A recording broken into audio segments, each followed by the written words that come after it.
2021년 7월 8일 개장전 대피셜 시작해보겠습니다. 안녕하세요. 자, 데이버입니다. 어제 한국 시장은 삼성전자의 전망치를 뛰어넘는 실적 발표에도 불구하고 기관과 외국인이 대량으로 매도를 하면서 하락을 했습니다. 특히 미국에서는 6월 FOMC 회의록이 공개가 되면서 테이퍼링에 대한 언급에 대해서 좀 긴장을 많이 하는 분위기였는데요. 어떻게 보면은 페드 위원들이 행동에 나설 준비를 잘 해야 한다라고 이야기를 하면서 조기 테이퍼링의 신호가 없었다라는 평가가 지금 이어지고 있습니다. 어떻게 보면은 좀 차분하게 테이퍼링에 필요한 것은 맞다. 하지만 순서나 시기는 조금 조심스러운 상황이다라는 언급이 많았다라고 보실 수 있을 것 같습니다. 뭐 세부적인 내용은 인터넷을 찾아보시면 많이 나올 것 같고요. 여기서 뭐 주로 우리가 좀 봐야 할 것 같은 경우에는 인플레이션이 차츰 진정될 것이라는 의견, 이거는 뭐 파월 의장이 얘기한 것과 일치하는 것이고, 국채 매입과 부동산 채권 매입, 이제 MBS라고 하죠. 요것에 대해서 MBS는 줄여야 한다. 왜냐, 지금 집값이 너무 뛰고 있는데 굳이 여기를 우리가 돈을 넣을 필요는 없는 상황이고, 국채를 매입해서 이제 정부가 일반적인 서민을 지원하는 뭔가 이런 여러 가지 지원금이 필요한 이런 사업을 추진할 수 있도록 국채 매입은 좀 이따가 줄여도 되지 않냐, 이런 이야기가 또 왔다 갔다 했습니다. 거기다가 고용은 여름이 지난 후에 차차 회복될 것으로 예상을 했는데, 여름이 지나면은 실업수당 특별 지원이 종료가 되기 때문에 그것에 맞춰가지고 고용이 다시 회복이 될 것이고, 그럼 그때의 그 실업률을 다시 한번 체크를 해야 된다, 이런 식으로 조금은 우리가 여전히 시장에 도움을 줘야 한다, 여전히 우리가 미국에 필요하다, 이런 이야기를 주로 좀 나눈 것으로 좀 확인할 수 있을 것 같습니다. 거기다가 스탠딩 레포에 대한 언급도 있었습니다. 요거는 어떻게 보면은 2019년에 이미 한번 언급이 됐던 내용이에요. 간단하게 생각을 해보면 현재 연준이 국채를 매입하고 있습니다. 근데 이거를 연준이 매입하는 것이 아니라 골드만삭스라든지 JP모건과 같은 시중은행이 매수를 하고, 국채를 매수한 것에 대해서 이것을 지급준비금으로 인정을 해주겠다라는 겁니다. 자, 지급준비금으로 이런 걸 만약에 인정하게 되면은 시중은행들은 조금 더 자금의 유동성이 늘어나는 거고요. 본인들이 현금으로 쥐고 있고 국채로 또 따로 쥐고 있어야 되는 거를 이제 국채를 왕창 사들이고는 긴급할 때는 이거를 우리 지금 이걸로 그 지급 준비금으로 써야 되니까 현금으로 바꿔주세요 하면은 언제든지 바꿔드릴게. 그러니까 시중은행이 너네가 이제 조금 중앙은행만큼의 그 화력은 안 되겠지만 너네들이 국채를 매입하면서 시장에 이제 유동성을 공급을 해라. 너네가 현금을 쥐고 있어야 되는 걸 우리가 조금 줄여줄게. 이런 식으로 받아들이셔도 될 것 같아요. 즉 시중은행을 통해서 간접적으로 돈을 계속 공급하겠다라는 뜻이기 때문에 양적 완화는 쉽게 끝나지 않는다 라는 신호로도 해석할 수 있을 것 같습니다. 자, 그러면서 테이퍼링 논의를 시작한 것은 맞지만 인내심은 가져야 한다, 이런 이야기가 나왔고요. 경제는 계속 발전을 할 것이기 때문에 어떻게 보면은 유동성도 공급을 하고 경제도 발전한다. 그 근거는 바로 바이든 정부의 큰 정부 계획, 혹은 뭔가 지금 코로나로 인해 가지고 여전히 돈이 많이 필요하고 지금 조금 더 취약해진 경제, 혹은 뭔가 영구적 실업에 대해 가지고 정부가 계획하고 있는 바를 옆에서 발맞춰 도와주겠다, 이런 식으로 보시면 될 것 같아요. 하지만 이것은 인플레이션에 대한 우려를 부를 수밖에 없습니다. 꾸준히 돈을 풀겠다라는 것과 서민들의 소비 능력을 올리겠다라는 것은 서민들이 소비하는 뭔가 우리가 좀 생필품이나 이런 것들에 대해서 수요 자체를 많이 증가시킬 수밖에 없죠. 그렇게 되면 인플레이션에 대해서 우리가 걱정을 하셔야 되는데, 인플레이션 걱정이라 그러면 장기채가 금리가 뛰어야 됩니다. 하지만 이제 10년물 금리가 큰 폭으로 또 하락했습니다. 1.3이 깨질까봐 조마조마하기도 했는데 결국 1.3은 지켜냈지만 4% 가까이 떨어졌습니다. 자, 이걸 보시면은 단기 국채 금리는 상승을 했어요. 왜? 경기 회복이 될 거래, 뭔가 테이퍼링이라는 걸 논의를 한데, 실제로 FOMC에서도 뭔가 지금 MBS에 대한 채권 매입을 줄일 거래, 뭔가는 하겠다라고 하니까 이제 단기 채권 금리는 단기 금리는 뛰고 장기 금리는 그런 상황에서도 떨어지고 있는 상황입니다. 근데 이것에 대해서 다양한 의견이 많이 나와가지고 이것저것 참고해 보니까 대표적으로 이런 의견들이 나오더라고요. 첫 번째, 미국 70년물이 1.7, 1.0에서 1.7까지 쭉 상승을 하고 난 뒤에 연말에 2.0에서 2.2까지 갈 거예요 라는 식으로 이야기를 한 분들이 많습니다. 그렇기 때문에 그런 전망을 믿고 그런 전망에 대해서 이제 계산의 확신을 가지신 분들은, 야, 국채 그럼 더 떨어지겠네, 국채를 사는 게 아니고 국채 공매도 때려야겠다라고 생각을 했다가, 국채 공매도 포지션이 이제 최근에 국채가 막 떨어지기 시작하니까, 이게 매수가 많이 들어오니까 가격이 상승하는 것을 이기지 못하고 이것을 어떻게 보면 는 쇼커버링이 당했다 라는 걸로, 우리가 뭐 GM이나 아니면은 이제 AMC에서도 이런 일이 있었죠. 공매도 세력이 탈탈 털리면서 본인들이 이것을 이제 갚기 위해서 오히려 매수를 더했다라는 의견도 있고요. 거기다가 유럽 장기국채 대비 미국 장기국채가 너무나도 저렴한 상황이다. 유럽의 장기국채는 대표적으로 독일이 있는데, 독일 30년물은 이제 금리가 0.1% 수준입니다. 그 유럽 같은 경우는 국채 금리가 한동안 정말 낮았었고 마이너스 국채 금리도 오랫동안 좀 지속이 됐었죠. 그런데 미국채 30년물은 2%나 준답니다.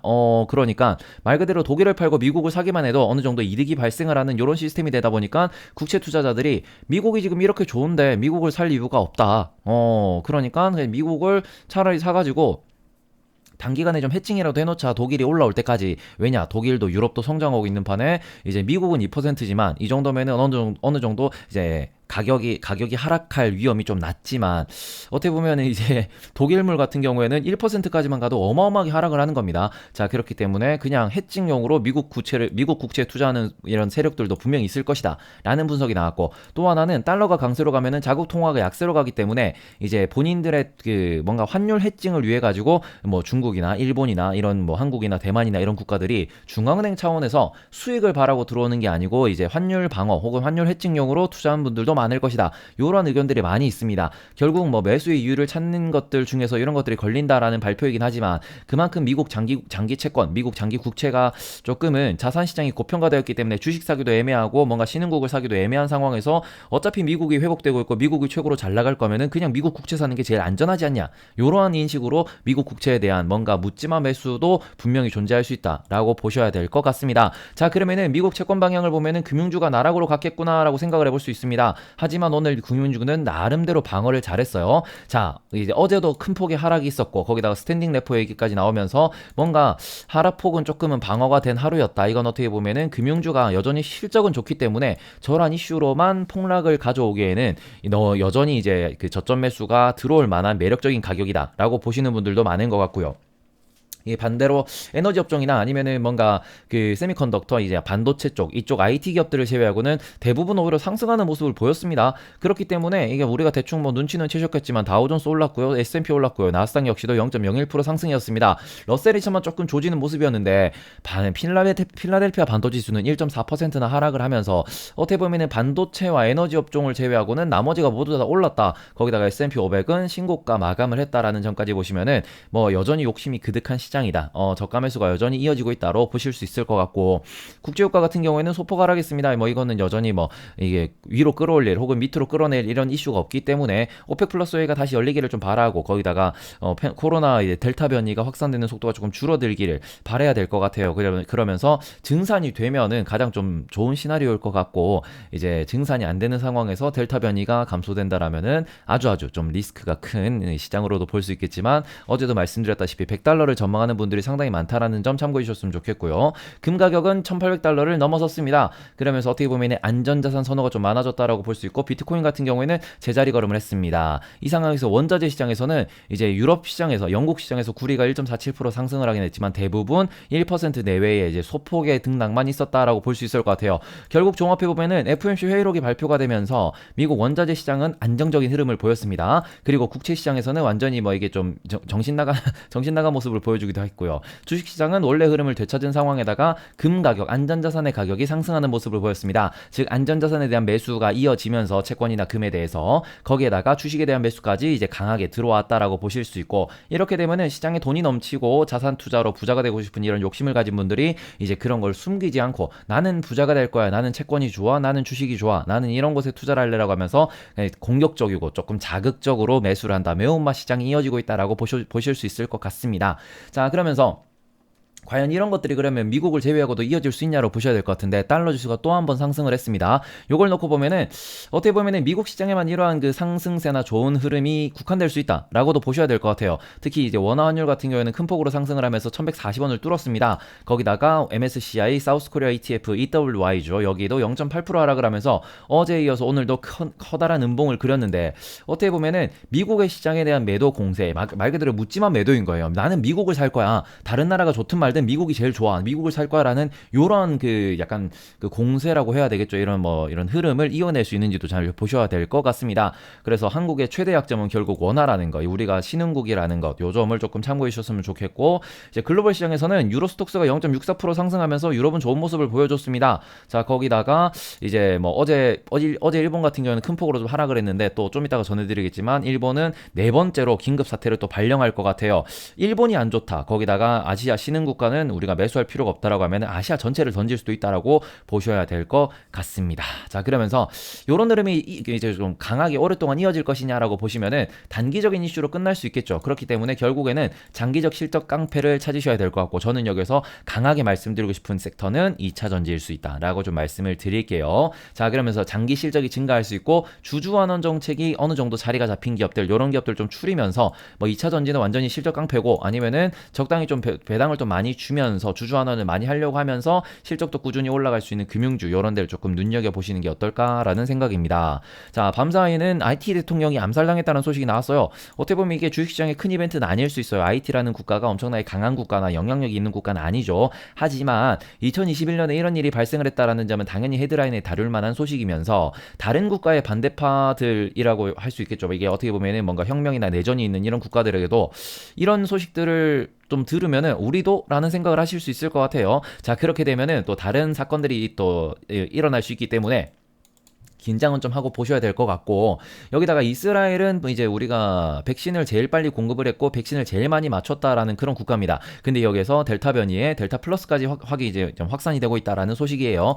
어떻게 보면은 델타 변이 치명률이 많이 낮아졌다라는 분석은 있지만 여전히 코로나 바이러스에 대한 공포가 있고, 백신을 많이 맞은 이스라엘조차도 델타와 델타 플러스 때문에 뭔가의 조치를 취해야 하는 상황이다라고 하면은 이것에 대해서 긴장하는 분들은 많을 것 같습니다. 이런 것에 있어가지고 이슈 매매를 하시는 분들은 여전히 델타나 델타 플러스 이슈가 살아있다라는 점을 확인해 주셨으면 좋겠고요. 일본은 네 번째 긴급 사태를 선언하겠다라고 밝혔습니다. 뭐 이거는 예견됐던 일로 볼 수 있는데, 저는 개인적으로 요게 이제 새로운 변이, 뭐 이게 우리 제2면은 줄루라고 해야 될까요? 뭐 이런 바이러스가 이런 변이가 발생되지 않았으면 좋겠다라는 생각이에요. 이런 걸로 우리가 조금 좀 긴장은 해주셔야 될 것 같고, 현대차 노조가 3년 만에 파업을 한다라고 합니다. 어떻게 보면은 이제 작년에는 코로나 때문에, 재작년에는 한일 무역 분쟁 때문에 이제 파업이 조금 조용히 지나갔다라고 한다면은, 올해는 돈도 잘 벌고 경제도 회복되고 수출도 잘 되고 있습니다. 근데 항상 잘 될 때 고춧가루를 팍팍 뿌리고 계시는 것 같아요. 이게 어떻게 보면은 이제 파업은 예상하지 못한 채로 주가가 많이 상승한, 주가가 좀 좋은 모습을 보였던 측면이 분명히 존재하기 때문에, 지난 2년간 파업이 없었기 때문이겠죠. 그것에 대해서도 파업이라고 하면은 그나마 좀 단기로 조금 조정이 올 수 있다라는 점을 참고하면서 투자를 이어가셨으면 좋겠다라는 생각입니다. 다음으로는 어제자 주요 공시입니다. 에코프로 HN에서 온실가스 저감 설비 공급 계약을 발표했습니다. 뭐 매출액 1000억 되는 회사에서 100억짜리 매출이 났다는 거고, 요것도 1년짜리입니다. 그렇기 때문에 이건 어떻게 보면은 요런 거 10개면은 지금 내고 있는 매출을 채울 수 있다라고 보실 수 있을 것 같아요. 거기다가 ESG에 대한 투자가 이어지는 상황에서 환경 관련 전문 기업이 신규 상장된 것이기 때문에 이것에 대해서 관심을 갖고 공부를 좀 해보셨으면 좋겠다라는 거. 새로 공장이 많이 지어질 예정이고, 공장이 지어지는 데마다 이러한 뭐 저감 설비가 들어가야 될 것이고, 요런데 경쟁하는 업체가 몇 군데 없어요. 뭐 예를 들어서 KC 코트렐이나 이런 기업들이 존재를 하는데, 그런 기업들 사이에서 어떤 기업이 경쟁력이 있는지 한번 공부를 해보는 것도 좋은 투자 아이디어로 연결될 수 있을 것 같다라는 생각이고요. 헬릭스미스 같은 경우에는 이제 미국에다가 판매했던 그 라이센싱 기술이 라이센싱이 이제 회수가 됐다라는 겁니다. 어떻게 보면은 미국에 있는 기업이 이제 헬릭스미스의 기술을 사서 미국에 진출하고자 했지만 실패했다라는 걸로도 해석할 수 있을 것 같아서, 이건 조금 투자에 유의를 하셔야 되지 않나라는 생각이고, 제넥신 같은 경우에는 이제 어디였죠? 인도네시아에서 코비드 그 백신에 대해서 2상과 3상을 진행한다라는 이슈가 공시가 발표가 됐습니다. 자, 2상과 3상을 동시에 진행하면서 모니터링까지 포함해서 2년입니다. 그럼 2년 안에 뭔가 이제 실질적으로 데이터가 나올 수 있고, 그 중간에 이제 긴급 사용 승인 신청까지도 할 수 있는 이런 부분이기 때문에, 제넥신 역시도 백신을 좀 선구적으로 개발을 했었고, 지금이야 이제 SK 바이오사이언스 쪽이 아무래도 앞서 나가고 있지만, 여기도 제넥신도 이제 작년 같은 경우에는 백신에 대한 기대감이 상당히 높았던 기업이다라고 보실 수도 있을 것 같아요. 이런 것에 대해서 이제 실험 계획을 한번 좀 확인해 보셨으면 좋겠다라는 생각입니다. 마지막으로는 이제 한국 경제 헤드라인 소식입니다. 카카오나 네이버 말고 뭐 바이오에도 플랫폼이 있다, 이런 이야기가 나오고 있는데, 아마 뭐 알테오젠 같은 이런 기업들이 언급이 되겠죠. 거기다 코스맥스 혹은 뭐 스틱, 이런 곳들에 대한 언급이 많이 나왔는데, 이런 것도 이제 많이 읽으시면서 결국에는 이제 다양한 뉴스를 보고는 요것을 우리가 필터링을 잘 하셔야 이게 투자에서 좀 승리 확률을 올릴 수 있지 않나라는 생각이기 때문에 이런 것들이 어떤 거는 단기냐 어떤 건 장기냐를 꾸준히 읽으면서 이런 것들이 어떻게 시장에 반영됐는지를 추적해 보시면은 결과적으로 국내 시장에서 성공하는 투자자가 될 수 있다라고 말씀드리고 싶습니다. 자, 오늘의 대피전은 여기까지입니다. 오늘은 어제보다는 좀 안심이 되지 않나라는 생각입니다. 이게 환율이 무조건 환율이 좀 이렇게 약세를 보이기도 했고 거기다가 미국만 달리는 분위기 속에서 EW ETF가 상당히 좀 약세를 보이기도 했지만 그럼에도 불구하고 국내 실적이 좋다라는 점과 그 다음에 어제도 좀 많이 팔긴 팔았어요. 근데 어제 파는 게 외국인이 많이 판 게 아니고 기관이 많이 판 것이고 그것은 외국인 매도에 대한 대응이다라는 이야기도 있습니다. 선물 시장에서 매도를 많이 쳤다라는 건데 오늘 같은 경우에는 어떻게 보면 옵션 만기일이에요. 자, 옵션 만기일이기 때문에 오늘이 이제 약간은 변동성이 살짝은 증가할 수 있는 거고 이거는 기관과 외국인의 눈치 싸움, 약간 머니 게임이 일어날 수 있는 상황이기 때문에 결과적으로 미국 시장이 부활했다. 거기다 FOMC가 시장을 해치지는 않는다라는 정도를 이해를 하시면서 그런 관점에서는 큰 손들이 오늘은 머니 게임을 할 것이고 오늘 종가 이후에는 내일부터 또 다른 방향성을 보일 수도 있기 때문에 FOMC도 일단은 좋게 넘어갔어. 그럼 다음 이벤트는 무엇이냐? 다음 가장 큰 이벤트는 결과적으로 8월 이제 잭슨홀 미팅이 될 것이고 그 전까지는 7월 2분기 실적 발표가 꾸준히 이어질 것이므로 이제는 7월 같은 경우에는 어제 라이브 방송에도 말씀드렸지만 실적 발표가 나면은 어느 정도 이제 비중을 줄이는 쪽으로 이렇게 접근을 하는 전략을 세우는 게 어떨까. 그게 조금은 한국 시장을 오랫동안 지켜본 입장에서 그냥 표준일 수 있겠다라는 생각이에요. 그냥 우리나라는 실적 발표되면 떨어지는 게 거의 공식이기 때문에 어제 삼성전자, LG전자 보셨다시피 그 정도로 접근해 주셨으면 좋겠습니다. 물론 자그마한 기업들 같은 경우에는 실적이 잘 나오면은 이제 중소형주는 떡상이 올 수도 있습니다. 이런 점을 이제 전략을 잘 수립하는 그런 한 달이 되셨으면 좋겠습니다. 자, 그럼 오늘 저녁에도 웃으면서 뵙도록 할게요. 모두 좋은 하루 되세요. 여러분 안녕.